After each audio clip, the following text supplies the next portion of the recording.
Ano nga ba ang gagawin natin kapag ang sinabi ng amo natin ay I will terminate you now?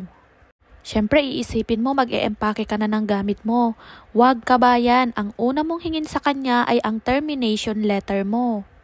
Hanggat wala siyang binibigay sa'yo na termination letter ay huwag kang bababa dahil pwede kang baliktarin ng iyong amo. Huwag maniniwala sa verbal lang dahil ang kailangan ng immigration ay termination letter.